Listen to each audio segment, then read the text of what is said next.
Bonjour aux auditeurs de Radio Arc-en-Ciel ainsi que les amis de Jésus est mon guide. C'est Néline et Luce avec vous pour la séquence. Nous prenons le chant de Luce Rose au Marie.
Lecture de la lettre de Saint Paul apôtre aux Colossiens.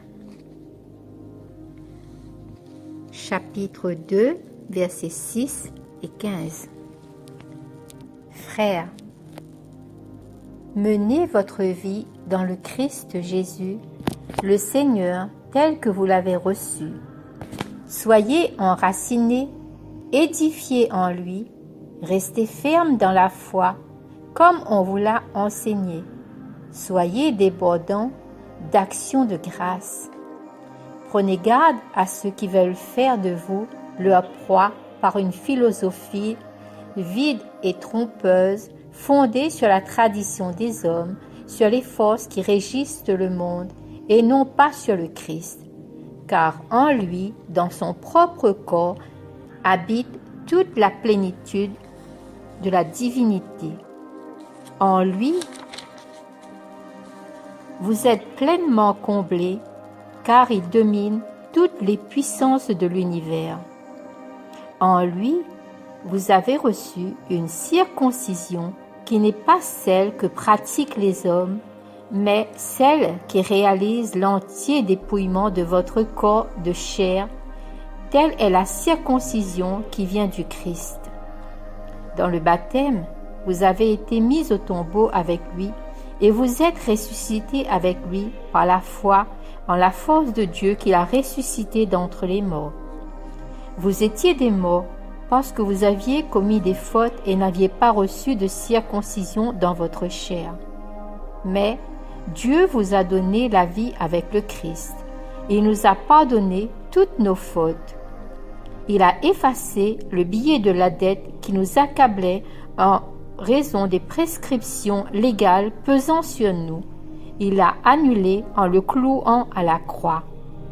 Ainsi, Dieu a dépouillé les puissances de l'univers et les a publiquement données en spectacle et les a traînées dans le cortège triomphal du Christ. Parole du Seigneur, nous rendons grâce à Dieu.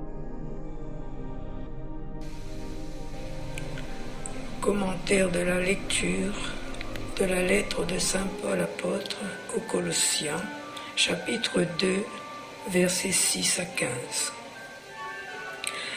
Les Colossiens avaient mis leur foi dans le Christ. L'apôtre Paul s'appuie donc sur ce qui le réjouissait et qu'il approuvait chez les Colossiens pour les exhorter à y persévérer. C'était ce qu'ils avaient reçu dès le commencement de leur foi, et il est bien remarquable que ce soit là une exhortation si souvent répétée dans la parole. L'homme veut ajouter de son propre fond ses idées à lui, à ce que Dieu nous révèle. Il veut un développement en dehors de ce que l'Écriture nous présente, mais constamment la parole nous ramène à ce qui était dès le commencement, c'est-à-dire à Christ, le centre des pensées de Dieu. Ainsi, Paul dit aux Colossiens: « Comme donc vous avez reçu le Christ Jésus, le Seigneur, marchez en lui. » L'apôtre fait appel à ce qui était en eux une expérience personnelle, à ce qu'ils avaient reçu. Non pas un système de doctrine, un ensemble de vérités, mais c'était Christ lui-même, sa personne, devenue l'objet de leur foi et par là aussi de leurs affections. Le Christ, celui qui s'est donné pour nous, celui qui a l'autorité. Autour de lui, tout se groupe, à lui, tout se rattache, et la doctrine chrétienne n'est tout entière que le développement de ce qu'il est, de ce qu'il a fait, et de l'accomplissement des desseins de Dieu relativement à la gloire de sa personne. Connaître Christ, c'est connaître Dieu, l'amour, la vie, le salut et la gloire. L'avoir reçu par la foi dans son cœur, sous l'action et la puissance de l'Esprit Saint. Il faut marcher en lui, non pas seulement pour lui, par lui ou avec lui, mais en lui. Ce qui implique une communion intime avec lui, qui résulte de la conscience que nous avons de lui être unis, communion dans laquelle nous goûtons tout ce qu'il est en amour, en grâce, en vie, en puissance, et qui a son reflet dans notre marche, dans notre conduite journalière. L'apôtre nous montre dans ses paroles, enraciné et édifié en lui. Les racines d'un arbre, tout en ne paraissant point au dehors, le maintiennent debout. Plus elles s'enfoncent dans la terre, plus l'arbre est ferme et peut résister aux efforts de la tempête. Par les racines aussi, l'arbre tire les sucs nécessaires à son existence et à sa croissance. Ainsi en est-il de Christ pour le fidèle. C'est de lui, c'est de la connaissance toujours plus profonde, plus réelle et plus intime de sa personne et de son amour, l'amour de Christ qui surpasse toute connaissance, que le chrétien tire sa force et puise sa vie. C'est ainsi qu'il peut croître et se développer et braver les assauts de l'adversaire. L'apôtre ajoute « édifié en lui », établi sur lui comme sur une base inébranlable, ainsi qu'un édifice sur un solide fondement. Restez ferme dans la foi comme on vous l'a enseigné. C'est la connaissance de Christ, c'est la communion avec lui, c'est la jouissance de ce qu'il est, c'est la réalisation dans le cœur de tout ce qui est renfermé dans sa personne bénie, qui nous raffermit dans la foi, c'est-à-dire dans la doctrine chrétienne. Elle n'est plus pour nous simplement une affaire d'intelligence, mais elle s'empare du cœur et des affections en même temps que de la vie. Maintenant, prenez garde, dit l'apôtre, que personne ne fasse de vous sa proie par la philosophie et par de vaines déceptions, selon l'enseignement des hommes, selon les éléments du monde, et non selon Christ.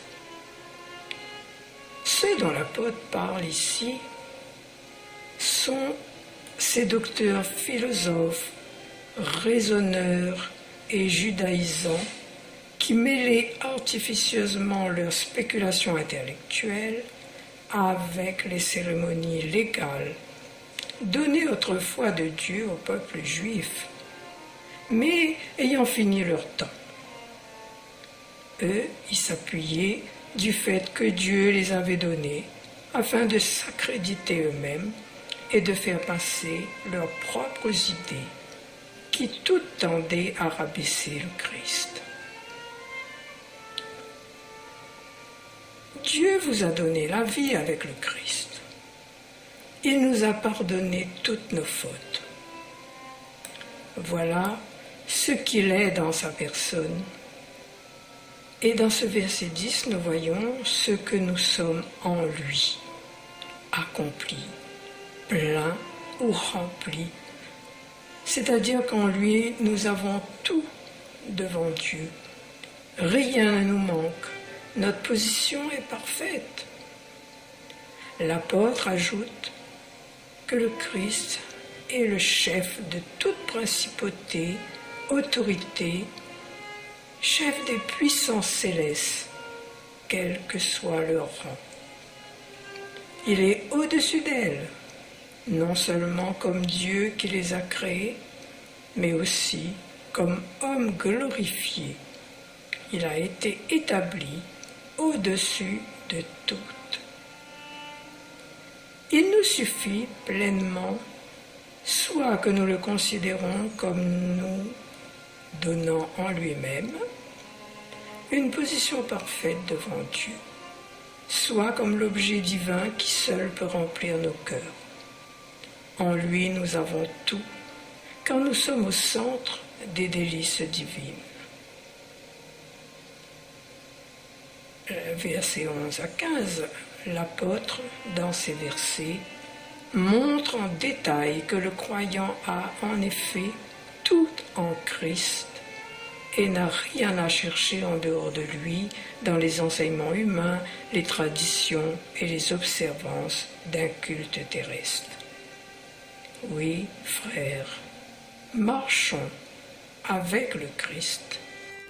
En action de grâce, pour les bénédictions abondantes reçues grâce à l'adhésion à la Légion de Marie, pour la célébration du centenaire de la Légion de Marie, en union avec Notre-Dame en ce jour du 7 septembre 2021, bonne fête à tous les légionnaires de Marie, bonne fête à ceux qui se prénomment reines et joyeux anniversaire qui sont nés en ce jour.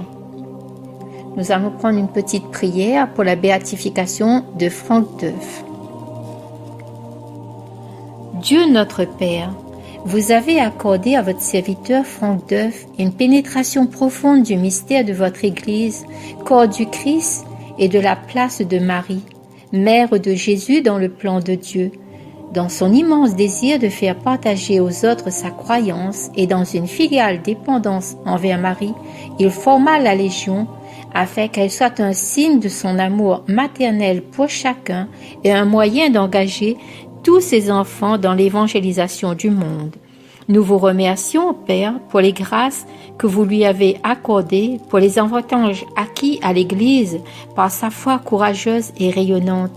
Avec confiance, nous vous supplions de nous accorder par son intercession la demande que nous déposons devant vous. Nous vous demandons aussi, si telle est votre volonté, de faire connaître par l'Église sa sainteté de sa vie pour la gloire de votre saint nom, par le Christ notre Seigneur. Amen. Psaume 144, 145. La bonté du Seigneur est pour tous. La bonté du Seigneur est pour tous. La bonté du Seigneur est pour tous. Je t'exalterai, mon Dieu, mon roi. Je bénirai ton nom toujours et à jamais. Chaque jour je te bénirai, je louerai ton nom toujours et à jamais. La bonté du Seigneur est pour tous, la bonté du Seigneur est pour tous. Le Seigneur est tendresse et pitié, lent à la colère et plein d'amour. La bonté du Seigneur est pour tous, sa tendresse pour toutes ses œuvres. La bonté du Seigneur est pour tous, la bonté du Seigneur est pour tous. Que tes œuvres, Seigneur, te rendent grâce et que tes fidèles te bénissent. Ils diront la gloire de ton règne, ils parleront de tes exploits. La bonté du Seigneur est pour tous, la bonté du Seigneur est pour tous. Notre séquence se termine sur un chant de Luce Rose. Bye bye, à bientôt.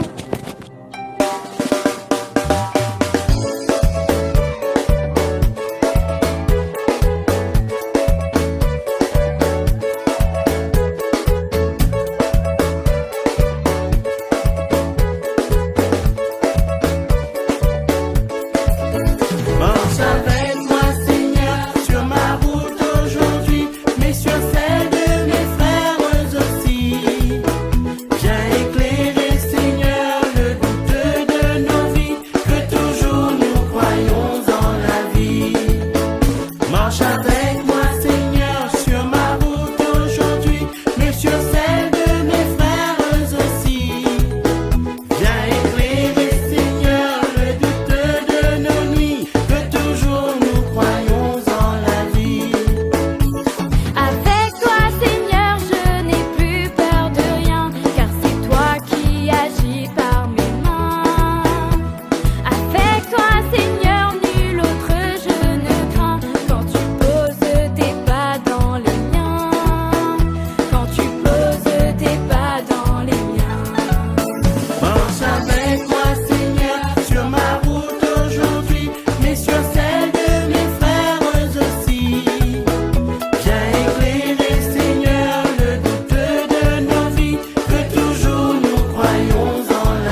ma foi.